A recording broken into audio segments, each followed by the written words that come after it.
एक मित्र ने पूछा कि राम तो भगवान का स्वरूप थे, पर क्या रावण वास्तविकता में राक्षस था? मैंने जवाब दिया, बिल्कुल नहीं। जब दोनों में वही परमात्मा हिलोरे मार रहा था, तो एक भगवान और दूसरा राक्षस कैसे हो सकता है? श्री राम मेरे भी परम आराध्य हैं, पर मैं कहानियों को नहीं मानता। आज को देखिए, हर देश का अपना साम्राज्य है और अपने कानून और नियम हैं। कुछ देश अपने साम्राज्य का विस्तार करना चाहते हैं और इसके लिए वह दूसरे देशों पर आक्रमण करते हैं और उन्हें जीतकर अपने साम्राज्य में मिला लेते हैं। पहले भी ऐसा ही होता था।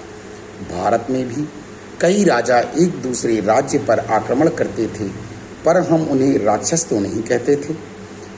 पर फिर भी प्रभु राम ने पूरे जीवन काल में कभी किसी पर आक्रमण नहीं किया और ना ही कब्जा किया। उनके पिता एक चक्रवर्ती सम्राट थे, इसी कारण वे पूरे भारत के राजाओं में सम्मान की दृष्टि से देखे जाते थे। उसी प्रकार लंका का राजा रावण भी अपने साम्राज्य का विस्तार करना चाहता था।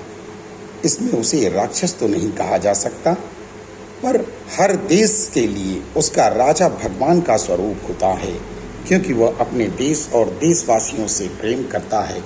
अब रही बात रावण के राक्षस होने की, तो गलत है।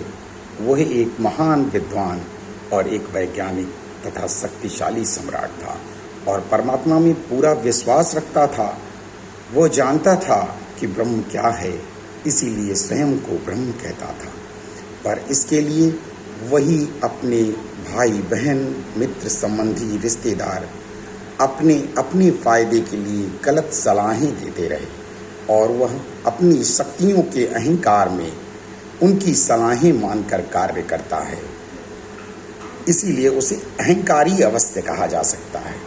उसी अहंकार में उसने माता सीता का हरण किया, मगर शूर्पणखा के बहकाने पर।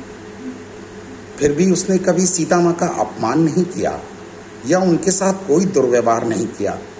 फिर राक्षस कैसे हो सकता है?